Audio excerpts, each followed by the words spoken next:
I'm going to tell you a story.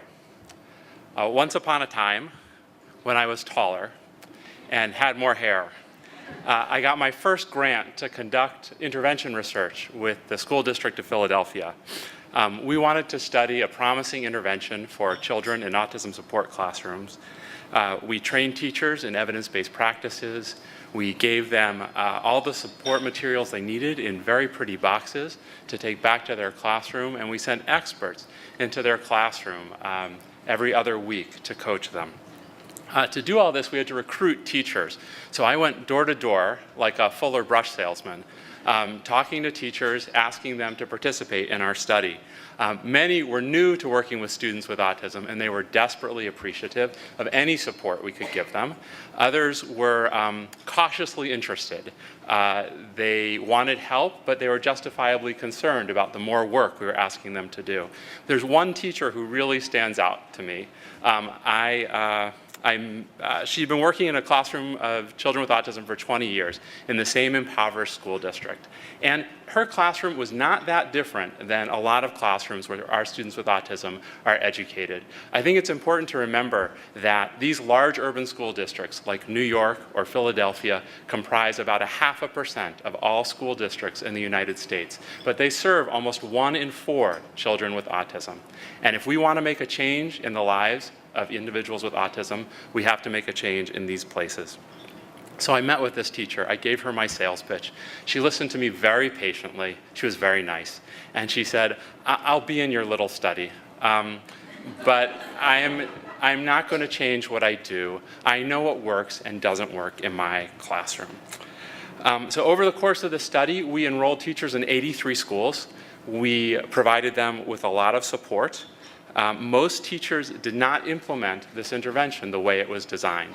In fact, on average, they implemented about half of the intervention components that we were asking them to do. And as a result, the outcomes in the intervention classrooms were not that different than the outcomes in the control classrooms. The outcomes, the students who had the best outcomes were in the classroom with the teacher who implemented the program the way it was designed. Or who had what we call the greatest fidelity. The students with the second best outcomes were in that classroom of that teacher who said she'd be in our little study. She did not change what she did, and as far as we could tell, it did not look like anything we were training our teachers in. So what did this teacher know that we didn't? How did she make the apparently wise decision that this intervention was not for her or not for her students or not for her school? And what can we learn from that? What can we learn about how we should be enacting policy, how we should be developing interventions, and how we should be supporting students so that they achieve the best outcomes? And why is it that these interventions that are so promising in university-based research settings fail when we implement them in public schools? So let's take a couple of different approaches to this question. Let's start with the interventions themselves. So let's pretend I'm an intervention developer, which I am not. And I have a lab, and I develop my intervention in my lab. And when I go to test it, I make families come to my lab. So they have to be more motivated and perhaps have more resources than most. The intervention is implemented by my staff. My staff is highly skilled in autism intervention. They are highly motivated, and they are all afraid of me. And so they implement the intervention exactly the way I ask them to, and when they deviate, because I'm monitoring them closely, I correct them. And when I test this intervention, I compare it to what we call treatment as usual. So what is treatment as usual? Treatment as usual is intervention delivered in the community. It's usually something that I don't measure in my study.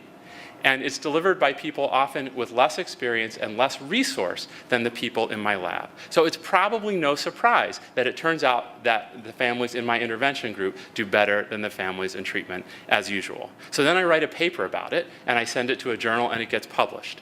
And then I license my intervention to a publishing house, and they put it in these very pretty boxes, and they sell it to school districts. So now let's say that I'm a teacher of students with autism, which I am not.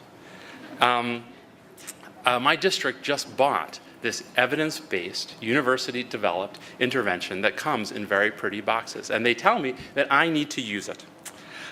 So they give me a day of training, at the beginning of the year, and then they give me my boxes and I take them to my classroom. And last year, they told me to do something different. And next year, I'm pretty sure they're going to tell me to do something else altogether. So I'm not sure how invested I should be. My principal does not know what this intervention is, and I'm not sure that she expects me to use it. So I'm not sure what kind of investment I should make in this intervention. The trainer at that one day of training told me that I should do this intervention exactly like it's shown in the video. And I am doing my best, but I can't remember everything that was in that video, and the kids in my classroom sure as hell don't look like those kids in that video. And there's nobody to ask for help. And so I don't feel very supported. But I am a good soldier, and I do this intervention as much as I can, but the expected rewards, the expected outcomes don't materialize. So I don't feel very rewarded. And pretty soon, those boxes are in a corner gathering dust. So is the program, the use of this new program, expected, supported, and rewarded? Catherine Klein at the University of Pennsylvania's Wharton School calls this climate for innovation implementation. And we think about these programs as innovations. And it turns out that when teachers say that use of the intervention is expected, supported, and rewarded in September, they are much more likely to be doing it in May.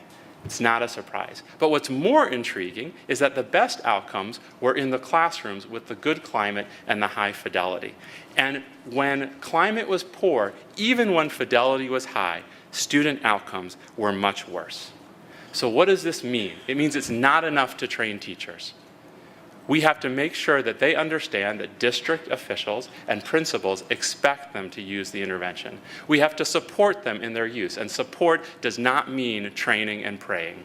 Support means providing ongoing coaching and expertise in the classroom and the resources they need to make sure that the interventions can be implemented as designed and that the day-to-day problems that arise because your kids don't look like the kids in the video can be solved. And we need to reward teachers for implementing these programs the way they are designed. So what has to change for this to happen? Let's think about the current policy framework for supporting students with autism. There is little mention of expectation, supports, or rewards for the use of evidence-based practice. The rights of students with autism and the rights of students with disabilities in general, for that matter, rest on the shoulders of the Individuals with Disabilities Education Act, or the IDEA. This entitles all students to a free and appropriate public education, regardless of disability. But the Supreme Court has told us that appropriate means Chevy and not Cadillac. Their words exactly.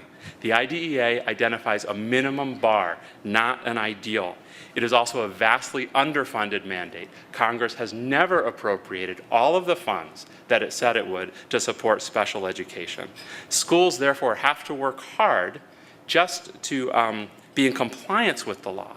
But in the large school districts where I work, they often don't have the resources to do much more than that. And sometimes they can't even accomplish compliance.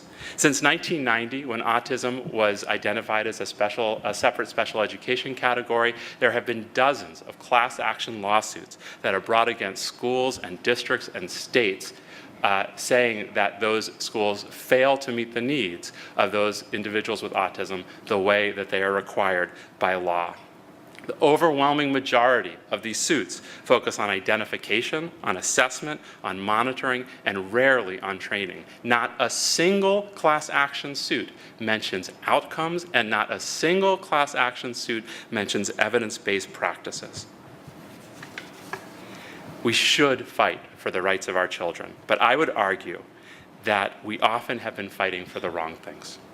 Because of the way the law is written, and because of the way we've been trained to think, we fight for hours of speech therapy, or for a one-to-one support in the classroom, or for our students to be included with their typically developing peers for more of the day. These are all very important things, but they do not get to the heart of the matter. Which evidence-based programs will our children receive, and how will we know that they are the right ones? So here's my call to action, because I was told I should have a call to action. Parents and advocates, in addition to fighting for hours of service or a particular placement, make common cause to push for specific evidence-based interventions in your schools. Ask how teachers will be trained in them. Ask how they will be supported throughout the year. Ask how fidelity will be monitored. And ask what outcomes will be measured so that you and the teacher will know that they are working. Intervention developers, leave your lab. Go out into the community.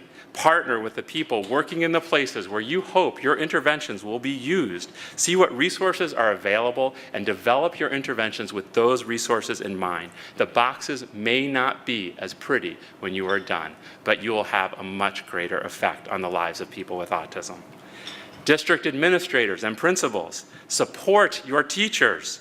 Learn what they are doing in their classrooms. Establish clear expectations and how you are going to measure those expectations.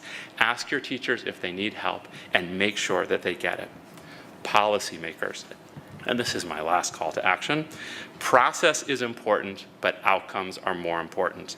The 2004 reauthorization of the IDEA mentions outcomes and mentions evidence-based practice. It is our foot in the door. Kick that door open wide and pass laws that require, support, and reward the practices we know maximize outcomes. Let's end by revisiting that teacher, that angel who had been in that classroom for 20 years and who agreed to be in our little study. We have a lot to learn from her, especially what she was doing that was so effective with the resources that she had available to her. And we should make interventions based on what we see in the community. We should talk not just about research to practice, but about practice to research. So I applaud her, but think how much better she would do and how much better her students would do if she was supported and rewarded the way she and her students deserve. Thank you.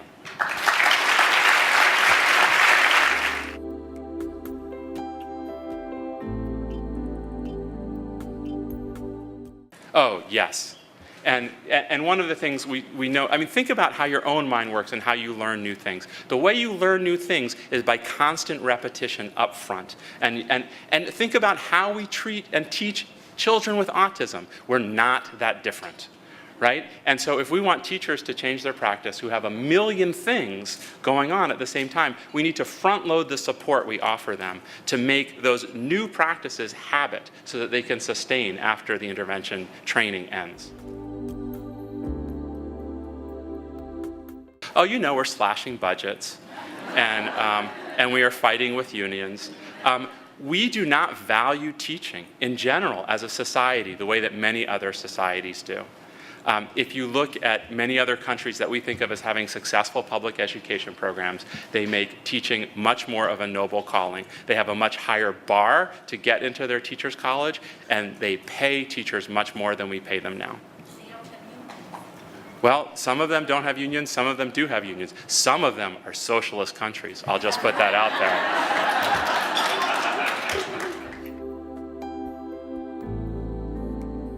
If we do this due process hearing by due process hearing, we will never get it done, right? And so when I say make common cause, it was not a throwaway line in there. I think that we as families have to come together to unite from those four kingdoms, to put aside our differences and come to some consensus about what works in these schools that we are all going to fight for.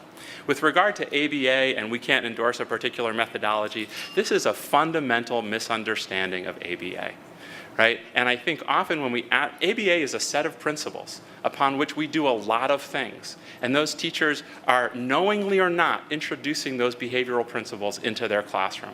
And I think what we need to do is be much more concrete about what we're not asking about methods. We are asking about specific practices that we have evidence for that we are putting in these classrooms. And the more specific we can be about those, and the more we can link that to the targets in the IEP, the more successful I think we can be. It is easy to say, it is harder to do, in that reason when sometimes you wonder if you're crazy because everybody else seems crazy, and that can't possibly be the case. So you know, it's easy for me to stand up here and preach that, but I think that we've been done a little bit of a disservice for advocating for ABA, which is not a meaningful term within an educational context. I'm not familiar with that debate in New York, and I would need to understand a lot more to make sense of it, because I'm not because look, to the extent that randomized trials are new to the field of education in general, right? Not just in autism. To the extent that they have been conducted, direct instruction curricula have better outcomes than non-direct direct instruction curricula. And direct instruction curricula, that is so hard to say, direct instruction curricula, which are the ones that can most easily incorporate a lot of behavioral principles that we want, are the ones where our kids often do the best. And so I don't, just on the face of it, I'd be happy to talk with you more about it afterwards, but I don't understand that tension. It seems like a sort of red herring to me. And I see my time is up. Thank you very much.